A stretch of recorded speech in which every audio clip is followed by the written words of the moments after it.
2025년 6월 20일 3년후 연구소 비트코인 시장 분석입니다. 네, 오늘은 하반기에 있을 법한 비트코인 유동성 이벤트 4가지를 정리를 해봤는데요. 일단 어제 6월 FOMC가 있었죠. 연준에서 기준금리는 동결하고 원래 동결 가능성이 99.9% 정도였으니까 요것은 그냥 별 문제가 없었는데, 사실 굉장히 매파적인 발언이 나오거나 점도표 자체가 굉장히 부정적으로 찍힐 가능성이 있어서 많은 경제 전문가들이 좀 우려를 했었습니다. 근데 생각보다 정말 이렇게 딱 이도저도 아니었다라고 표현할 수 있을 정도로 좀 심심한 FOMC가 됐고, 파월도 가급적이면 사고를 안 치려고 굉장히 노력하는 그런 모습이었어요. 기자회견 하는데 답변 하나하나가. 어제 질문들은 좀 날카로웠던 것 같아요. 근데 답변들이 상당히 좀 기술적인 답변들이 많이 들어갔다. 파월이 했었던 워딩들을 좀 먼저 살펴보면, 일단 미국 경제는 지금 견고한 위치, 솔리드 포지션에 있다라고 이제 얘기를 했고요. 견고한 위치라는 것은 여러 가지 의미인데, 고용도 문제가 없다라고 봤고, 그리고 성장률 측면에서도 그렇게 큰 문제가 없다라는 식으로 얘기를 했습니다. 사실 파월이 그거는 기술을 쓴 거고, 얘네가 이제 같이 공개하는 그 경제 전망 문서가 있죠. 그 문서를 보면 지금 작년 12월부터 성장률이 계속 깎이고 있어요. 이게 2.1%는 작년 12월, 1.7%가 올해 3월, 그리고 어제 나왔던 것이 6월 달치가 1.4%입니다. 그래서 한 7개월 만에 미국의 경제 성장률이 0.7%가 깎였다. 그러니까 이제 성장률이 깎였다는 거는 경제가 어렵다는 거잖아요. 그래서 이 부분이 있었고, 그리고 근원 PCE 같은 경우, 물가죠. 근원 PCE 같은 경우는 작년 12월에 2.5% 예상이었고, 그리고 그 다음이 이제 3월 달에는 2.8% 보더니 지금은 3.1%가 전망이에요. 그래서 물가 전망은 오르고 성장률 전망은 내려갔습니다. 이게 전형적인, 우리는 이런 거를 스태그플레이션이라고 부르죠. 근데 이 스태그플레이션은 사실 경제 용어가 아닙니다. 그래서 경제학자들이 스태그플레이션이라는 얘기를 하는 경우는 잘 없는데, 당연히 연준 입장에서도 스태그플레이션이라는 단어 자체를 입 밖에 내뱉지 못하죠. 어쨌든 지금 얘네가 만들어 놓은 어떤 경제 상황 분석으로 봐도 스태그플레이션으로 가고 있는 약간 그런 상황이다. 근데 얘네는 지금 계속 미국 경제는 견고한 위치에 있다면서 당분간 관망 자세를 유지하겠다라는 식으로 계속 버티고 있죠. 버티는 이유는 지금 어제 공개된 중립금리라 하면 이 경기를 과열시키지도 않고 냉각시키지도 않는 딱 좋은, 미지근해, 너무 좋아, 물온도 너무 좋아, 이게 이제 중립금리인데, 요게 이제 3% 정도입니다. 근데 지금 금리가 4.25잖아요. 그러면은 1.25나 차이가 나는 것인데, 근데 왜 못 내리냐, 중립금리를 향해서. 이 무역정책 불확실성 때문에 인플레이션 기대치가 상승할 게 너무너무 무섭다. 이게 이제 파월의 얘기였습니다. 그래서 이제 여기까지는, 요 관망 자세를 유지하겠다까지는 사실 그 전 달에도 했었던 얘기였고, 이 부분이 조금, 한 번 더 썼네요.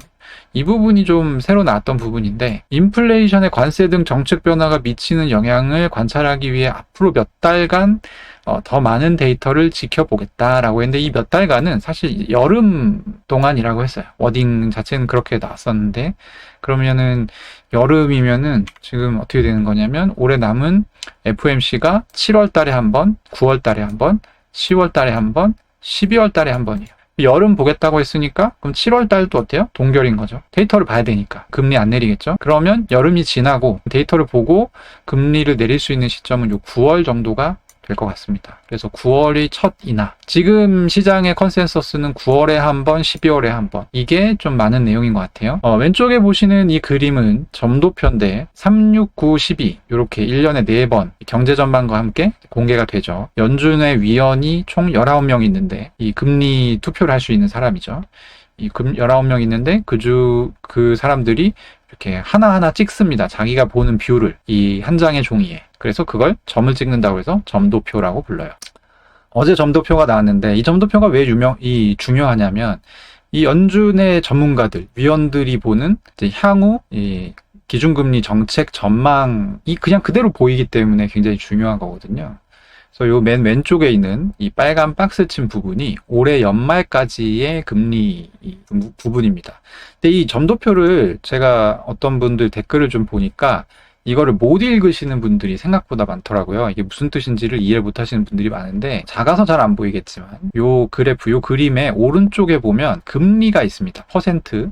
여기가 0%고요. 여기가 이제 6%입니다. 6.0%.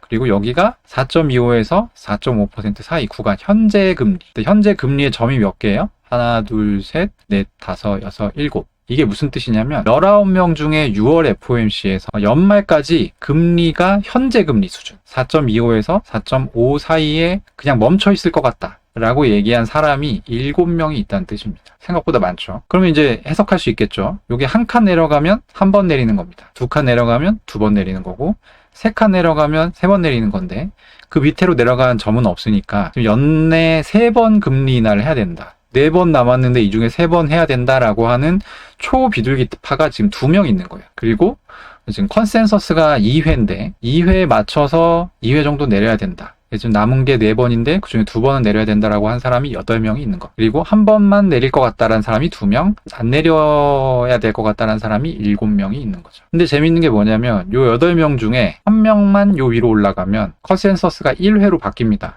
아마 그랬으면 어제 우리 비트코인 포함해서 다 그냥 개지옥 봤을 거예요. 다 떨어졌을 거예요. 컨센서스가 1회로 줄었으니까 금리 인하를 부정적으로 전망했기 때문에. 그리고 점도표는 약간 그렇게 보는 겁니다. 그래서 올해 점도표 중간값은 아까 얘기했듯이 2회인데 여기서 한 명만 더 위로 올라갔어도 우리는 어제 그렇게 심심한 FOMC가 아니라 굉장히 다이나믹한 호가창을 볼 수 있었을 것이다 라는 말씀을 드립니다.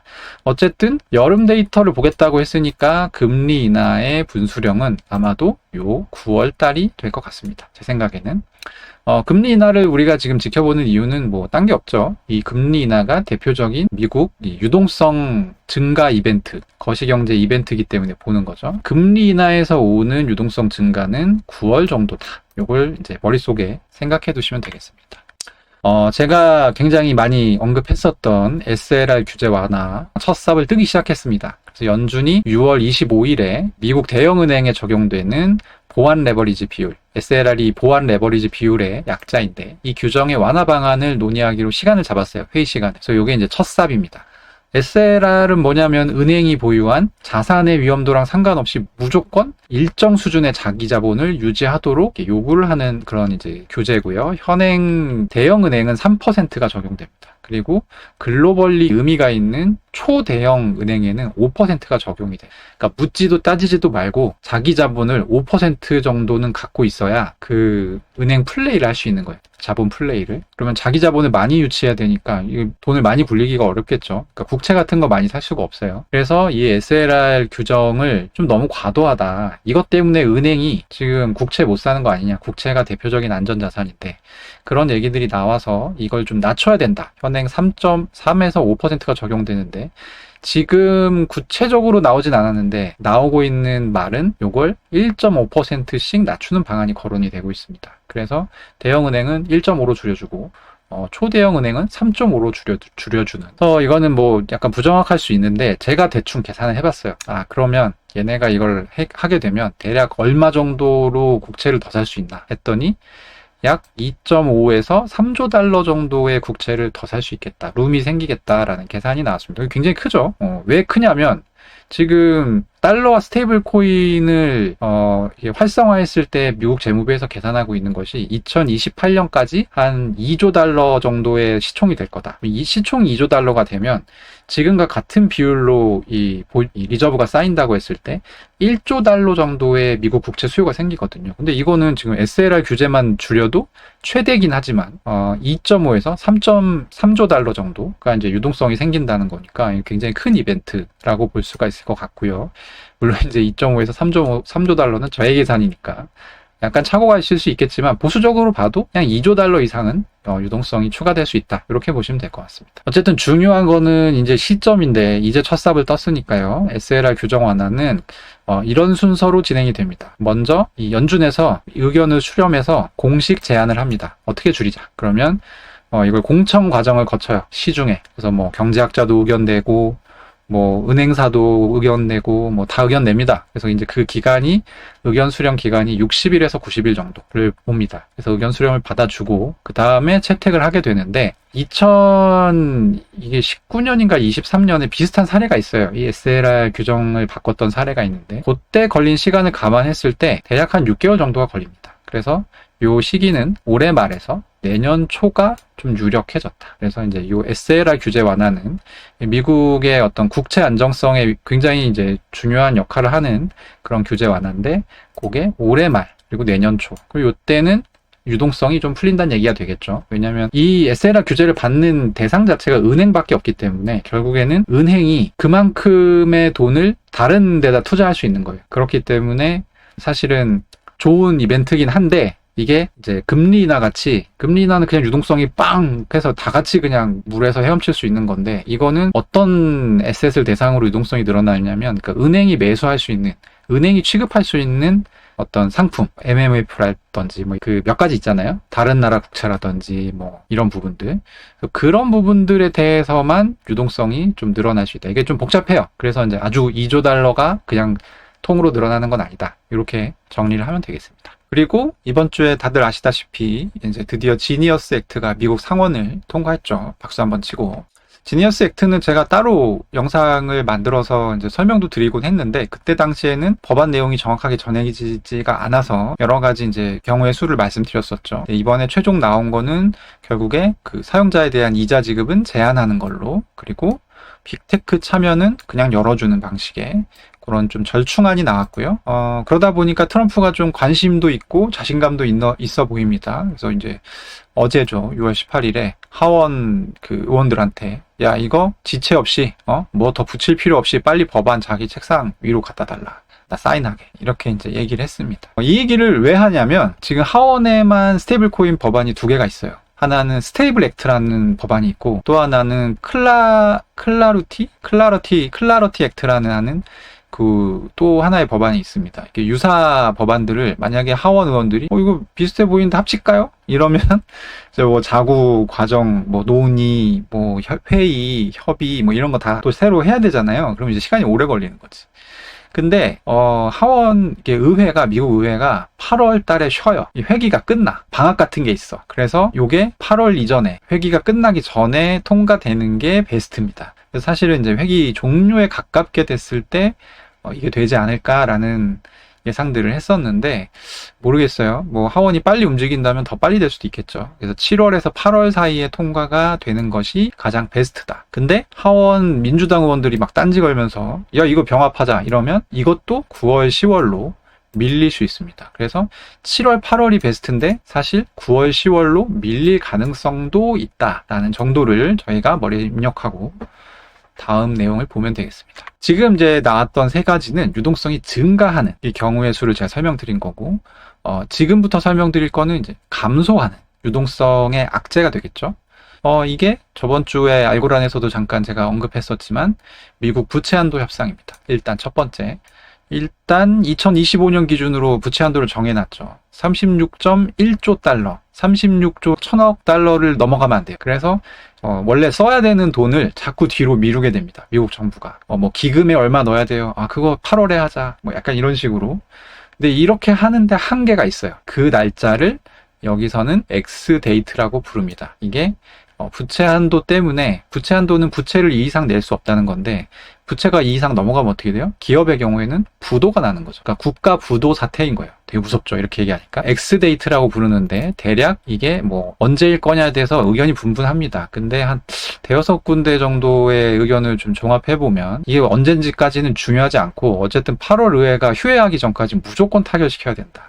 이게 X데이트가 더 빨리 올 수도 있어요. 지금 제일 빠른 거는 7월 초인데 7월 초에서 7월 중순, 그러니까 7월 한 15일에 그 전후가 지금 제일 많은 관측이고, 엑스데이트 관련해서는. 무조건 이거는 타결시켜야 된다. 근데 이거를 타결을 안 해주겠다라고 하는 의원은 없어요. 지금 민주당에서도. 이거 협상 타결 자체는 당연한 부분인데, 문제가 뭐냐면, 의회에 민주당과 공화당이 다투는 다른 법안들이 있어요. 가령 그 BBB 법안. 엄청 크고 아름다운 법안이라고 트럼프가 부르는 감세 법안 있죠. 그런 법안들의 통과가 이 BBB 같은 경우는 공화당 의원들끼리도 싸워. 아, 야, 이거 너무하지 않냐? 이거 너무 덜 깎지 않았냐? 응? 더 깎아야 된다. 감세 더 해야 된다. 뭐 이런 식으로 싸워요. 그래서 이게 시간이 뭐 차일피일 밀리면 이걸 얘기해 드릴게요. 혹시라도 X데이트가 지났는데 이때까지 타결이 안 된다. 그럼 무슨 일이 발생하냐면 주식시장이 꼬라박습니다. 잘 이해가 안 가죠. 근데 사례가 있어요. 이게 뭐냐면 말 그대로 부채 한도를 넘어선 거기 때문에 국가 부도 사태인 거예요. 2011년에 미국 국채가 1에서 강등이 됐던 적이 있습니다. 그때가 부채 한도 협상이 의원들이 너무 많이 싸우는 바람에 이게 굉장히 아슬아슬하게 가는 바람에 막 하루에 주식시장 10% 넘게 떨어지고 그랬어요. 그래서 그랬던 적이 있기 때문에 요거 자체가 굉장히 유동성 악재입니다. 부채 한도 협상 후에 이제 진짜 유동성 문제가 나타나게 되죠. 부채 한도 협상을 했으니까 그러면 부채 한도는 늘어날 거잖아요. 네, 부채 한도 협상 후에 이제 유동성 흡성이 나타나는 것이 이제 진짜로 유동성 문제가 될 수 있는데, 부채 한도 협상을 하면은 이 부채 한도를 늘려주는 내용의 협상일 거잖아요. 그래서 미국 재무부 같은 경우는 요런 이제 정부 계좌, TGA라고 우리가 부르는데, TGA의 잔고를 채우기 시작합니다. 여기다 이제 지갑을 빵빵하게 채우는 거죠. 돈 다 썼으니까. 그래서 요 이제 채우기 위한 방법으로 국채를 엄청 많이, 단기 국채를 발행을 하게 돼요. 그래서 이 과정에서 누군가가 시중에 국채를 이제 사주면 그 돈이 TGA 잔고로 들어가서 결국에 미국 정부가 이제 트럼프 정부가 사용을 하게 되는 거죠. 요 이제 과정을 거치게 되는데 어쩔 수 없이 이 금융시장, MMF라든지 은행 같은 데서 요 이제 단기 국채를 사주게 되니까 시중의 자금이 이 TGA라고 하는 정부의 현금 지갑으로 빨려 들어가게 된다. 그래서 얼마 정도가 빨려 들어가냐면 2023년에 보면 사례를 보면 요 부채 한도를 해제한 후에 5개월 동안 한 8,400억 달러 정도가 시중에서 흡수가 됐어요. 근데 중요한 거는 이때는 그 연준의 영레포라는 그 계좌에 남아있는 MMF 잔고가 엄청 많았어요. 그래서 이 돈이 그냥 국채를 사러 갔습니다. 그래서 시중에 있었던 어떤 유동성이 줄어드는 그런 문제는 크지 않았어요. 그래서 이때는 괜찮았는데 지금은 연준 영레포에 쌓여있는 돈이 없습니다. 그래서 이 8,400억 달러어치 유동성 감소를 그냥 생으로 다 시장에서 이제 겪어야 되는 그런 문제가 생깁니다. 이거는 저 말고도 이제 유튜버들이 얘기를 많이 하니까 얘기를 좀 한 번 정도는 들어보셨을 텐데, 그래서 이제 은행 준비금이나 시장 유동성들이 함께 감소를 하게 된다. 그래서 이제 요게 굉장히 크다. 요게 언제냐면 부채 한도 협상 타결 이후 지금 2023년 같은 경우는 5개월에 걸쳐서, 그러니까 이게 굉장히 좀 약간 끈적끈적하게 유동성을 빨아먹는 약간 그런 역할을 하는 것이죠. 정리를 해보면 호재가 3개가 있고 악재가 2개가 있는데 뭐 2개가 아니라 이건 하나라고 봐야 되고요. 일단 첫 번째 호재는 연준 금리 인하. 지금 분위기는 연내 2회를 하는 분위기인데 9월부터 빠르면 시작될 수가 있고 운이 좋다고 하면 12월에도 금리 인하가 일어날 가능성이 있다. 근데 이 2번의 연내 금리 인하가 있기 위해서는 아까 보셨죠? 7명은, 19명 중에 7명은 올해 한 번도 안 해도 될 것 같은데 라고 얘기하고 있다는 얘기 드렸죠. 트럼프 관세 정책이 실패할수록 금리 인하 타이밍은 빨라지게 됩니다. 그래서 이제 좋다라고 보시면 될 것 같고요. 두 번째 호재는 스테이블 코인 활성화 법안입니다. 그래서 얘는 빠르면 8월 이전, 늦으면 9월, 10월 요때 이제 통과가 될 텐데 8월 이전에 통과가 되게 되면 굉장히 좋겠죠. 왜냐하면 부채 한도 협상이 저는 실패할 가능성은 그렇게 크지 않다고 보거든요. 그래서 요거는 악재가 사실상 없는 거라고 치면 이제 호재로 시작하는 거죠. 8월 이전에 스테이블 코인 활성화되고 스테이블 코인 막 찍고 말트 시즌 막 오고 이렇게 되면 코인 가격이 일단 한번 갈 수 있으니까 저는 이게 8월 이전에 꼭 됐으면 좋겠고, 이게 9월, 10월에 되게 되면 재미가 없을 수 있어요. 왜냐면 이것 때문에. 얘가 8월 이전에 무조건 될 것 같거든요, 제 생각에는. 그러면 8월부터 시작해서 이 유동성이 막 이제 깎여 나가기 시작할 겁니다. 유동성이 깎여 나가는 와중에 얘가 일찌감치 나와줘야 뭐 어떻게 좀 비벼볼 수 있다. 그런 생각이 들고. SLR 규제 완화가 사실 생각했던 것보다 되게 큰 건인데 빠르면 올해 12월, 늦으면 내년 2월에 나온다. 그래서 이거는 좀 늦어요. 늦게 되고, SLR 규제 완화 같은 경우는 지금 파월도 찬성하는 그런 내용이기 때문에 사실 논란이 없는 부분입니다. 그래서 요 규제 완화는 무조건 된다. 근데 공교롭게 요게 8월부터 만약에 시작하면 8, 9, 10, 11, 12니까 올해 안에 끝나요. 요 잔고 충전에 대한 이 충격이.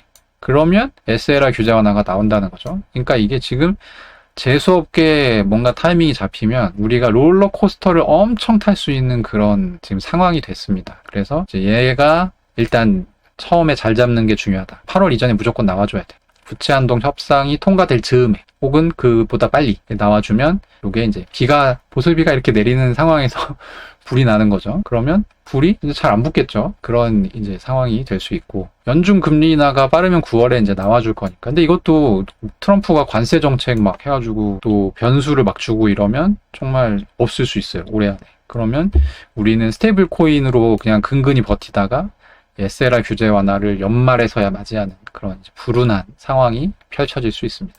그래서 이런 어떤 타임라인을 좀 보시고 투자에 참고하시면 좋을 것 같고요.